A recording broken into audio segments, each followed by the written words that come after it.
Hello students, welcome to Ayushman classes. तो हम लोग क्लास 10th की मैथमेटिक्स स्टार्ट किए हुए थे। चैप्टर चल रहा है अभी रियल नंबर और उसका ये लेक्चर नंबर 3 है। ठीक है, शुरुआती 2 लेक्चर्स में हम लोग एमसीक्यू टाइप के जो क्वेश्चन है रियल नंबर्स के, उसको हम लोग देख चुके हैं। और आज के लेक्चर में हम लोग स्टार्ट करेंगे असर्शन और रीजन बेस्ड जो क्वेश्चंस होते हैं। जैसा कि आपको मालूम कि आपके एग्जाम में एमसीक्यू टाइप के क्वेश्चंस, असर्शन रीजन टाइप के questions, short answer type questions, long answer type questions, इसके साथ ही साथ केस स्टडी से संबंधित क्वेश्चन भी पूछे जाते हैं। तो आज के लेक्चर में हम लोग असर्शन रीजन और केस स्टडी जो टाइप के जो क्वेश्चंस होते हैं उसको पढ़ेंगे। खास बात ये है कि आपके एग्जाम जो किताब होती है, आपके जो टेक्स्ट बुक होती है एनसीईआरटी की, तो उसमें जनरली केस स्टडी के जो क्वेश्चंस होते हैं या असर्शन रीजन के जो क्वेश्चंस हैं वो जनरली आपको नहीं मिलते हैं। तो ये लेक्चर आपके लिए काफ़ी महत्वपूर्ण होने वाला है, लास्ट तक जरूर देखिए। चैनल पर अगर नए हैं तो सबसे पहला काम तो यही है कि चैनल को आप सब्सक्राइब कर लीजिए ताकि आपको वीडियोज़ के अपडेट्स लगातार मिलते रहे। वीडियो पसंद आए तो एक लाइक का बटन दबाना नहीं भूलिएगा। और अगर आप मेरे व्हाट्सएप ग्रुप में, एक क्लास 10 के लिए व्हाट्सएप ग्रुप मैंने बना रखा है, अगर आप उसमें जुड़ना चाहते हैं तो उसका लिंक वीडियो के नीचे डिस्क्रिप्शन बॉक्स में दिया गया, वहाँ से आप जुड़ सकते हैं। चलिए स्टार्ट करते हैं आज का लेक्चर। तो सबसे पहले हमको ये समझना है कि असर्शन एंड रीजन टाइप के क्वेश्चंस होते क्या हैं और इसका जवाब कैसे दिया जाए। ठीक है, तो चलिए डायरेक्शन पढ़ते हैं। कहा जा रहा है in the following questions a statement of assertion is followed by a statement of reason, choose the correct option. मतलब एक स्टेटमेंट असर्शन के नाम पे दिया गया होगा और एक स्टेटमेंट रीजन के नाम पे दिया गया होगा। ऑप्शन ए आपको तब टिक करना है if both assertion A and reason are true and reason R is the correct explanation of the assertion.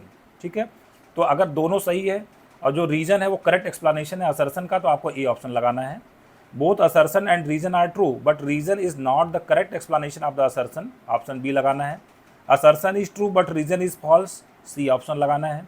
Assertion is false but reason is true, तो आपको डी ऑप्शन लगाना है। तो जैसे जैसे आप क्वेश्चंस को करते जाएंगे आपको आइडिया लगता जाएगा कि कहाँ पे मुझे ए ऑप्शन लगाना है, कहाँ पे बी ऑप्शन लगाना है और कहाँ पे सी और डी ऑप्शन लगाने हैं।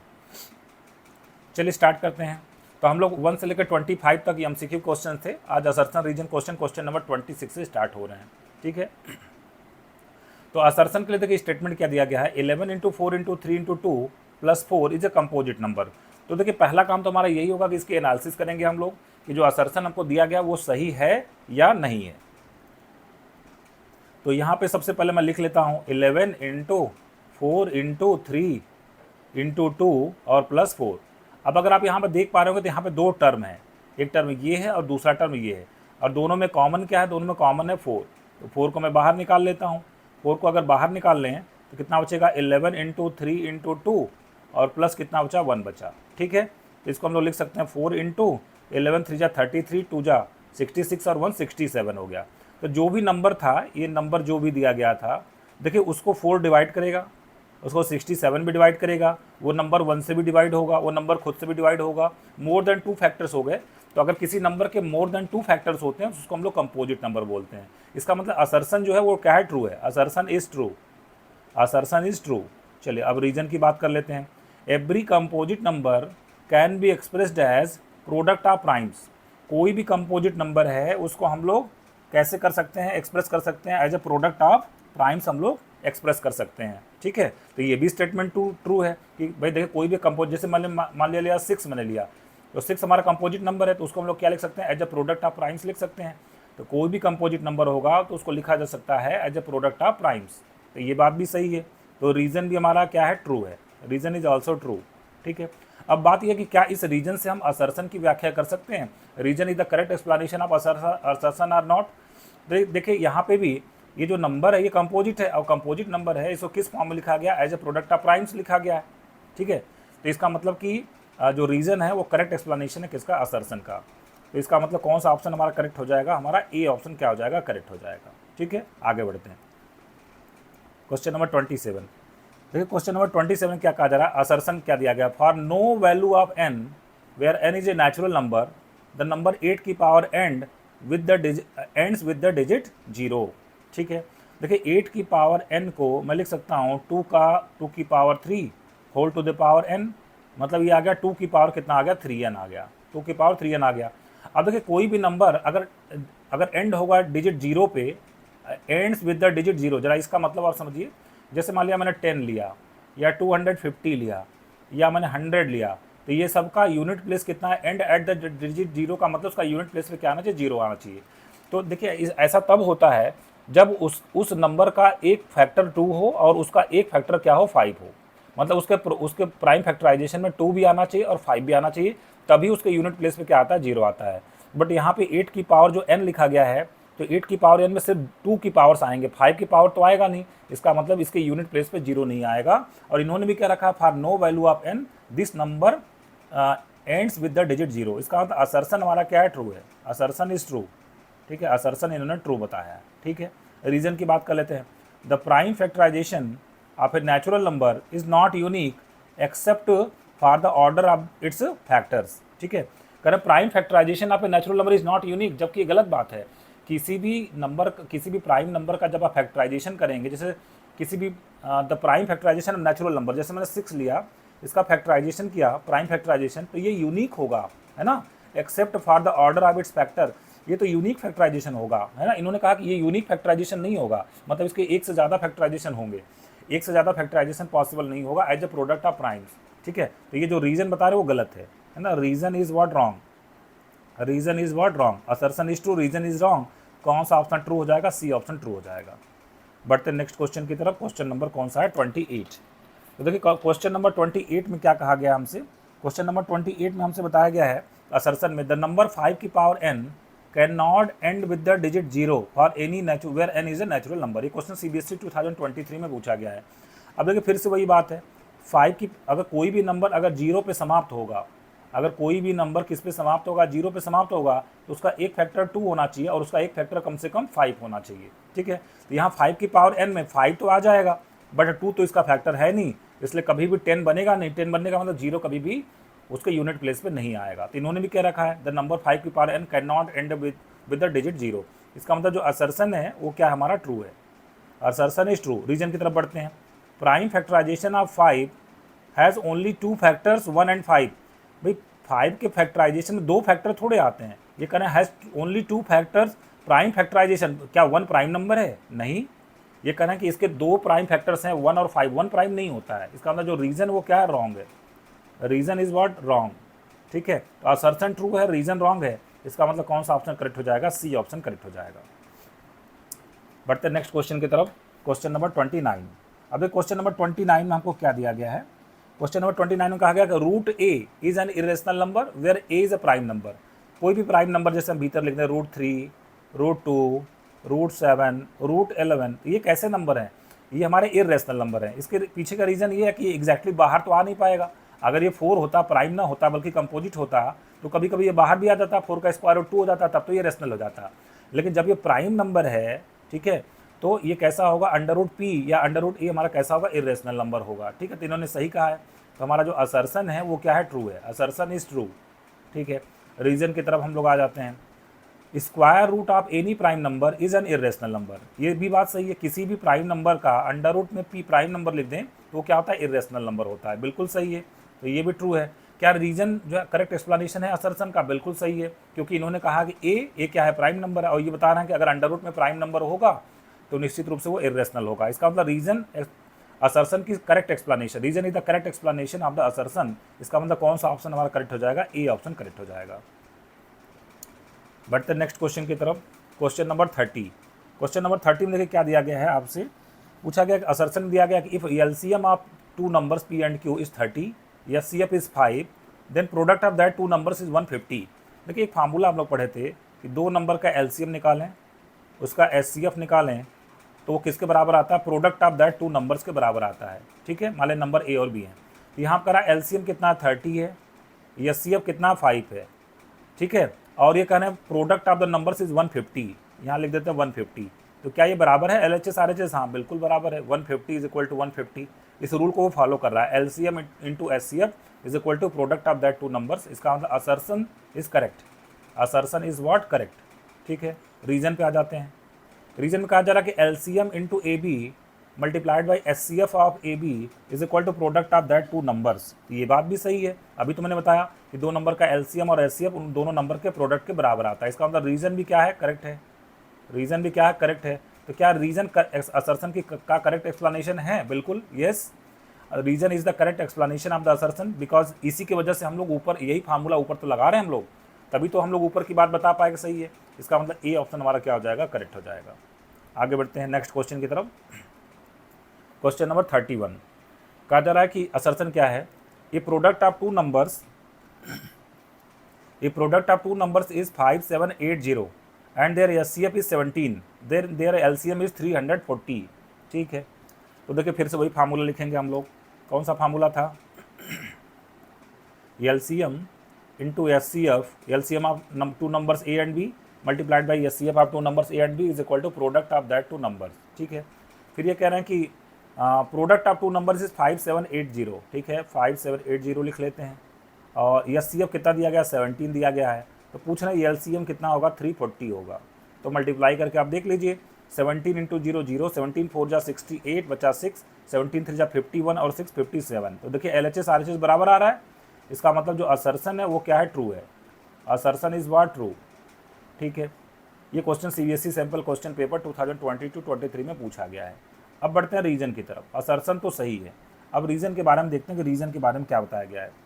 रीजन कहा जा रहा है HCF is always a factor of LCM, बिल्कुल सही है। करें एचसीएफ हमेशा क्या होता है, is always a factor of LCM. देखिए होता क्या है, जैसे मान लिया 2 नंबर मैंने लिया, इसका मैंने एचसीएफ निकाला, इसका मैंने क्या निकाला, एचसीएफ, और वो सपोज यम आ गया। ठीक है, इसका मतलब यम ए को डिवाइड करेगा, यम ए को क्या करेगा, डिवाइड करेगा। इसका मतलब ए को लिखा जाता है, ए को लिख सकते हैं हम लोग, ए को लिख सकते हैं यम का मल्टीपल, ए को हम लोग क्या लिख सकते हैं, यम का मल्टीपल। सिमिलरली एम बी को भी डिवाइड करेगा, तो इसका मतलब बी भी लिखा जा सकता है यम के मल्टीपल के फॉर्म में। ठीक है, मान लिया अब मल्टीप्लिक यहाँ पे EML ले लेते हैं। ठीक है, या K1 K2 या XY ले लीजिए, कोई दिक्कत नहीं है, ज़्यादा अच्छा है कि XY ले लें हम लोग, ताकि आपको कन्फ्यूज़न ना हो। ठीक है, तो मैं यहाँ पर ले लेता हूँ XY। ए को लिख सकते हैं यम का MX और बी को लिख सकते हैं MY। ठीक है, ये करें HCF is always a factor of LCM. अब इसका अगर हम लोग एलसीएम निकालेंगे, जब इसका हम लोग क्या निकालेंगे, एलसीएम निकालेंगे, LCF of A and B. देखिए यहाँ पे यम आया है एक बार, यहाँ पे भी यम आया एक बार, तो यम तो आएगा ही आएगा। फिर उसके बाद यहाँ पे एक्स एक बार आया है, तो एक बार एक्स लिख देंगे, और वाई एक बार आया तो वाई लिख देंगे। तो इसका एलसीएम कितना हो गया, MXY हो गया। तो क्या MXY जो एलसीएम है, क्या उसको एचसीएफ डिवाइड करेगा। एचसीएफ कितना आया था, एचसीएफ आया था M, तो क्या MXY को डिवाइड करेगा, हाँ बिल्कुल डिवाइड करेगा। तो उन्होंने कहा कि HCF is always factor of LCM, तो ये भी ट्रू है। Reason is also what, true.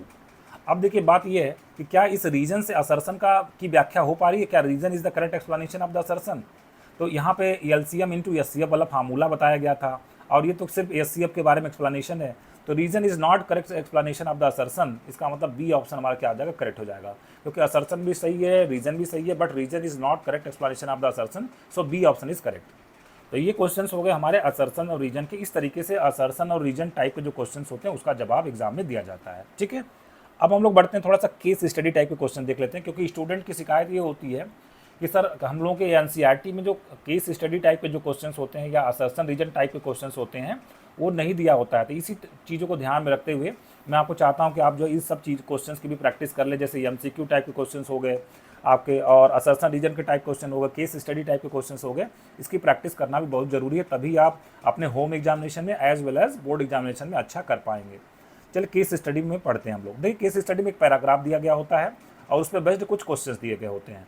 तो पहला काम ये होता है कि पैराग्राफ को आप अच्छे से पढ़िए, उसमें जो भी डेटा आपको दिया गया होगा उसको आप नोट करते जाइए, तभी आप क्वेश्चन का जवाब अच्छे से दे पाएंगे। चलिए इस पैराग्राफ को हम लोग पढ़ते हैं।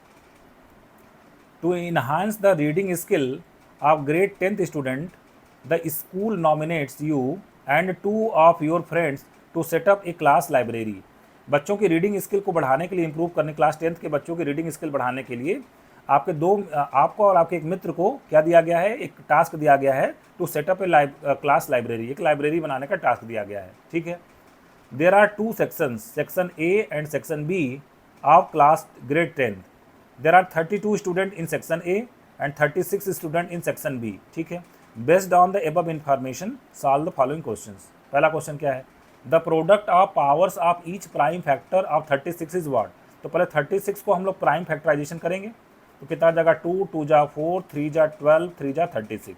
ठीक है, तो 2 की पावर कितनी हो गई, 2 हो गई, और 3 का पावर कितना हो गया, 2 हो गया। तो ये पूछ रहे हैं the product of powers of each prime factor. देखिए पहला प्राइम फैक्टर 2 है तो उसकी पावर कितनी है, 2 है।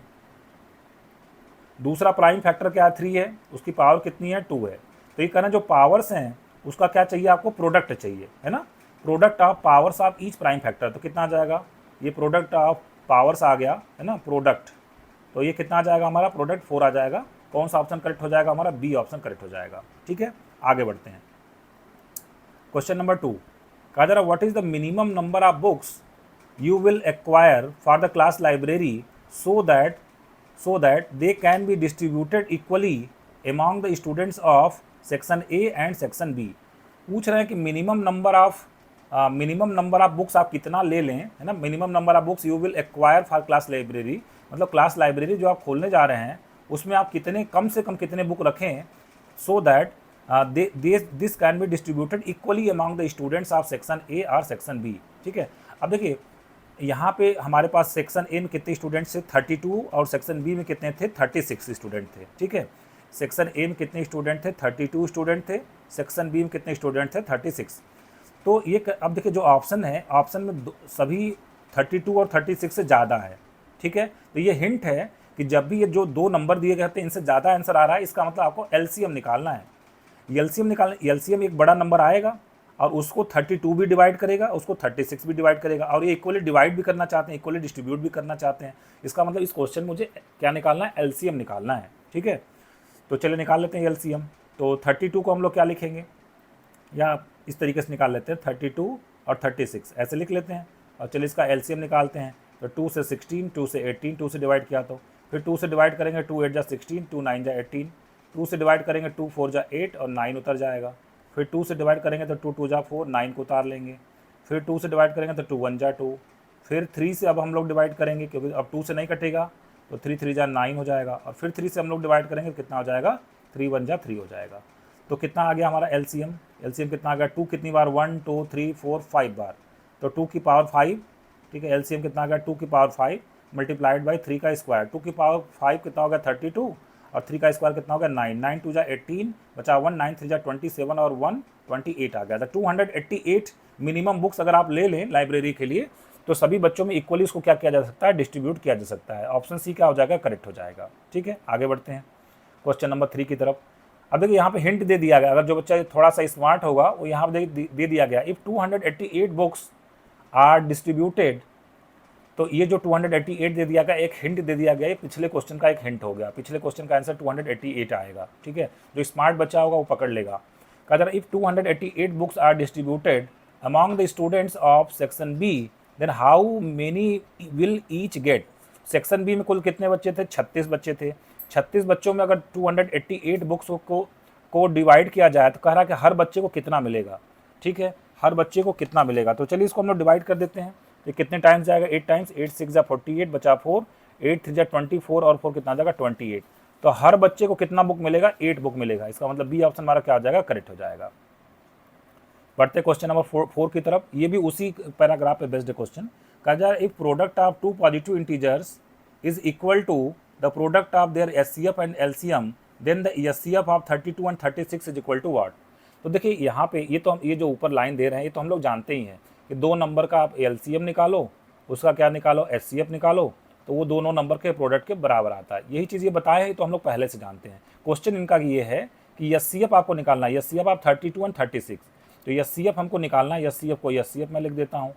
एलसीएम अभी आपने निकाला था, कितना आया था, 288 आया था, और प्रोडक्ट ऑफ नंबर्स हमारा कितना हो जाएगा, 32 और मल्टीप्लाइड बाई 36 हो जाएगा। तो यहाँ से हम लोग एचसीएफ को निकाल सकते हैं। तो एचसीएफ इज इक्वल टू कितना हो जाएगा, 32 मल्टीप्लाइड बाई 36 और डिवाइडेड बाई कितना हो जाएगा, 288 हो जाएगा। ठीक है, तो चलिए इसको कैंसिल करते हैं। तो अगर इसको मैं 4 से कैंसिल करूँ तो 4 9 जा 36, 4 7 जा 28, 4 2 जा 8 हो जाएगा। ठीक है, फिर 8 से कर देते हैं, 8 4 जा 32, 8 9 जा 72। ठीक है, तो और 9 9 से कट जाएगा। ठीक है, तो कितना आ गया, 4 आ गया। एचसीएफ कितना आ जाएगा, 4 आ जाएगा। बी ऑप्शन हमारा करेक्ट हो जाएगा। लास्ट क्वेश्चन की तरफ बढ़ते हैं। इस पैराग्राफ के लिए लास्ट क्वेश्चन कहा जा रहा है if P and Q are positive integers, P is equal to A B square, Q is equal to A square B, then what is the LCM of P and Q. तो ठीक है, P को हम लोग एक बार लिखते हैं। P हमारे पास क्या है, ए इंटू बी है। क्यू हमारे पास क्या है, क्यू हमारे पास है ए इंटू बी। इसका मुझे क्या निकालना है, एलसीएम निकालना है, ठीक है। इसका मुझे क्या निकालना है, एलसीएम, ये LCM of P and Q, ठीक है। तो आप देखिए एलसीएम कैसे निकाला जाता है, पहले वाले पी में ए कितनी बार आया, एक बार, दूसरे वाले में ए कितनी बार आया है, 2 बार आया, तो जितनी ज़्यादा बार आया उतना लिखेंगे हम लोग, तो ए स्क्वायर आ गया। पहले वाले में बी कितनी बार आया, 2 बार, फिर दूसरे वाले बी कितनी बार आया, 1 बार, तो हाईएस्ट कितनी बार आया, 2 बार, तो 2 बार लिखेंगे, बी इंटू बी लिखेंगे, यही एलसीएम आएगा। ये एलसीएम कितना आ जाएगा, ए स्क्वायर बी स्क्वायर, तो कौन सा ऑप्शन हमारा करेक्ट हो जाएगा, बी ऑप्शन हमारा करेक्ट हो जाएगा, ठीक है। ये पहला केस स्टडी था, आई होप आपको ये अच्छे से समझ में आया होगा कि केस स्टडी वाले क्वेश्चंस का जवाब कैसे देते हैं हम लोग। अभी और भी क्वेश्चंस के जब आप प्रैक्टिस करेंगे तो अच्छे से आपको समझ में आ जाएगा। बढ़ते हैं नेक्स्ट क्वेश्चन की तरफ। केस स्टडी 2 क्या कहा जा रहा है, a seminar is being conducted by an educational organisation where the participants will be educators of different subjects. The number of participants in Hindi, English and mathematics are 60, 84 and 108 respectively. Based on the above information, solve the following questions. पहला question है, sum of the powers of each prime factor of 108 is equal to what? तो चलिए 808 का पहले हम लोग factor करते हैं, ठीक है। कितना जाएगा, 2, 2 जा 4, 3 जा 12, 3 जा 36, 3 जा कितना हो जाएगा, 108 आ जाएगा, ठीक है। तो ये कितना आ जाएगा, 2 का स्क्वायर हो जाएगा। अगर आप इस तरीके से नहीं लिख पाते हैं तो 108 को आप ऐसे डिवाइड करके लिख लीजिएगा, है ना। 108 को ऐसे आप डिवाइड करके 2 5 जा 10, 2 4 जा 8, 2 से 27 और फिर 3 से डिवाइड करेंगे तो 3 9 जा 27 और फिर 3 3 जा 9 और कितना हो जाएगा, 3 1 जा 3 हो जाएगा। 2 कितनी बार आया, 2 बार आया, 3 कितनी बार आया, 3 बार आया, तो ये होगा 3 की पावर कितना होगा, 3 हो गया, ठीक है। अब क्वेश्चन क्या कहा गया था, सम ऑफ, किसका sum, powers of each prime factor. तो पहले प्राइम जो पहला प्राइम 2 है उसका पावर कितना 2 है, दूसरा प्राइम 3 है उसका पावर कितना 3 है, तो 2 + 3 इसका सम निकालना था, तो जो हमारा सम आ जाएगा 2 + 3 = 5 आ जाएगा। तो इस तरीके से डी ऑप्शन हमारा क्या हो जाएगा, करेक्ट हो जाएगा। बढ़ते नेक्स्ट क्वेश्चन की तरफ। क्वेश्चन नंबर 2 कहा जा रहा है, if in each room if the same number of participants are to be seated and all of them being in the same subject, then the maximum number of participants that can be accommodated in each room are. देखिए numbers कौन कौन से थे, एक बार जरा numbers को हम लोग नोट कर लेते हैं। नंबर थे हमारे पास 60 और क्या थे 84 और कितने थे 108 थे। तो ये पूछ रहा है कि मैं एक रूम में कितने मैक्सिमम नंबर ऑफ स्टूडेंट्स को बैठाएं ताकि सभी जो है क्या हो सके, they are to be seated and all same number of participants are to be seated, है ना। हर रूम में बराबर बराबर पार्टिसिपेंट बैठने चाहिए, ठीक है। तो देखिए इसके लिए हम लोग क्या करेंगे, देखिए ऑप्शंस को भी आप देखिए थोड़ा आइडिया लगा सकते हैं। जो ऑप्शन है ये तीनों नंबर से छोटे हैं, इसका मतलब एचसीएफ निकाला गया होगा। एचसीएफ निकालेंगे तभी इन नंबर से छोटा नंबर आएगा। एचसीएफ क्या होता है कि वो नंबर जो इन तीनों को डिवाइड कर देते, इससे छोटा ही होगा वो तीनों नंबर, इसका मतलब मुझे एचसीएफ निकालना है। एक और बात यहाँ पे दी गई, मैक्सिमम वर्ड इस्तेमाल किया गया। मैक्सिमम वर्ड हम लोग कब इस्तेमाल करते हैं, जब हम एचसीएफ निकालते हैं। तो चलिए इसका मुझे एचसीएफ निकालना है, तो हम लोग डिवीजन मेथड से निकाल लेते हैं। तो पहले हम लोग 2 बड़े नंबर्स को ले लेते हैं। 108 को हम लोग किससे डिवाइड कर देते हैं, 84 से डिवाइड कर देते हैं। तो 84 बन जाए कितना आ जाएगा 84, सब्ट्रैक्ट करेंगे तो 8 में से 4 गया 4 और यहाँ 10 - 8 कितना आ जाएगा 24। 24 से 84 को डिवाइड करेंगे तो कितने टाइम्स आ जाएगा, 3 टाइम्स आ जाएगा। यहाँ पर कितना आ जाएगा 72, 4 - 2 2, 8 - 7 1। 12 से 24 को डिवाइड करेंगे तो 12 2 जा कितना हो गया 24 हो गया और यहाँ पर 0 0। तो इस लास्ट जो डिवाइजर होता है वही एचसीएफ होता है। तो 84 और 108 का एचसीएफ 12 आ गया। अभी 60 बचा हुआ है, तो 60 को हम लोग क्या करेंगे, लास्ट जो डिवाइजर था 12 उससे डिवाइड करेंगे। 12 5 जा कितना आ गया 60 आ गया। तो ये भी डिवाइड हो गया। इसका मतलब हमारा जो एचसीएफ है तीनों नंबर का 12 है। मतलब अगर हर रूम में अगर हम लोग 12 बच्चे को बैठाएं, 12 स्टूडेंट्स को बैठाएं। देखिए मैथ्स ये कौन सा सब्जेक्ट था, पहला जो सब्जेक्ट था, पहला सब्जेक्ट कौन सा था, हिंदी, इंग्लिश और मैथमेटिक्स, ठीक है। हिंदी, तो देखिए हिंदी वाला 60 बच्चे हैं तो इनको 5 रूम में बैठा देंगे। फिर ये 84 बच्चे हैं तो इनको कितने में बैठ जाएंगे, 7 रूम्स में बैठ जाएंगे। और ये 108 स्टूडेंट्स हैं, ये कितने रूम में बैठ जाएंगे, 9 रूम में बैठ जाएंगे। ये यही चाहते भी थे, क्या चाहते थे, if the same number of participants are to be seated, हर रूम में बराबर बराबर बच्चे बैठे एक बार, and all of them being in the same subject, और हर सब्जेक्ट के बच्चे जो है मतलब एक सब्जेक्ट का बच्चा एक रूम में होना चाहिए। तो 5 रूम में मैथमेटिक्स वालों को बैठा देंगे, 7 रूम में सेकंड सब्जेक्ट को, और 9 रूम्स में थर्ड वाले सब्जेक्ट के बच्चों को बैठा सकते हैं। तो कौन सा ऑप्शन करेक्ट हो जाएगा हमारा 12, मतलब बी ऑप्शन हमारा करेक्ट हो जाएगा। बढ़ते क्वेश्चन नंबर 3 की तरफ। कहा जा रहा what is the minimum number of rooms required during the event. Minimum कितने रूम की जरूरत पड़ेगी। तो देखिए यही तो है 5 रूम। सब्जेक्ट मैं फिर से भूल गया, सब्जेक्ट क्या था, हिंदी, इंग्लिश और मैथमेटिक्स। हिंदी के लिए 5 रूम, इंग्लिश के लिए 7 रूम और मैथमेटिक्स के लिए 9 रूम। तो टोटल कितने रूम की ज़रूरत पड़ेगी? 5 + 7 + 9 कितना आ जाएगा? 12 + 9 विच इज़ इक्वल टू कितना होगा? 21। तो 21 रूम्स की ज़रूरत पड़ेगी। इसका मतलब डी ऑप्शन हमारा क्या हो जाएगा? करेक्ट हो जाएगा। बढ़ते हैं नेक्स्ट क्वेश्चन की तरफ। कहा जा रहा है क्वेश्चन नंबर 4 में LCM of 60, 84 and 108 is equal to what? तो इसका हमें एलसीएम निकालना पड़ेगा। चलिए हम एलसीएम निकाल लेते हैं इसका। 60 पहला नंबर हमारे पास क्या है? 60 और दूसरा नंबर हमारे पास कितना है? 84 और तीसरा नंबर हमारे पास कितना? 108 है। इसका मुझे क्या निकालना है? एलसीएम निकालना है। ठीक है, तो चलिए निकालते हैं एलसीएम इसका। तो सबसे पहले हम लोग कितने से डिवाइड करेंगे? 2 से डिवाइड करेंगे। कितना आ जाएगा? 30। यहाँ 2 4 जा 8, 2 2 जा 4, 2 5 जा 10, 2 4 जा 8। फिर से 2 से डिवाइड करेंगे हम लोग। तो 2 से यहाँ पे 15 आ जाएगा। 2 2 जा 4, 2 1 जा 2, 2 2 जा 4, 2 7 जा 14। फिर अब 2 से कोई डिवाइड नहीं होगा। 3 से डिवाइड करते हैं। 3 5 जा 15, 3 7 जा 21, 3 9 जा 27। अब हम लोग कितने से डिवाइड करेंगे? फिर से 3 से डिवाइड करेंगे। 5 को उतार देंगे, 7 को उतार देंगे। 3 3 जा 9। फिर से 3 से डिवाइड करेंगे तो यहाँ 5 उतर गया, 7 को उतार लेंगे, 3 1 जा 3 हो जाएगा। ठीक है, अब इसके बाद हम लोग किससे डिवाइड करेंगे? 5 से डिवाइड करेंगे। तो कितना हो जाएगा? 5 1 जा 5 और 7 को उतार लेंगे हम लोग। अब हम लोग कितने से डिवाइड करेंगे? 7 से डिवाइड करेंगे। कितना आ जाएगा हमारे पास? यहाँ 1 को उतार लिया, 7 1 जा 7 और 1 को उतार लेंगे। तो अब हमारा जो एलसीएम आ गया वो कितना आ गया? एलसीएम इज इक्वल टू 2 कितनी बार है? 1 2 2 बार 2 है, 2 का स्क्वायर मतलब 4। फिर 3 कितनी बार है? 3 बार है, तो कितना हो जाएगा? 27 और 5 कितनी एक बार है और 7 एक बार मतलब 35 हो जाएगा। तो 4 को मल्टीप्लाई करेंगे। 4 7 जा 28 बचा 2, 4 2 जा 8 और 2 108। 108 और 35 को हमको क्या करना पड़ेगा? मल्टीप्लाई करना पड़ेगा।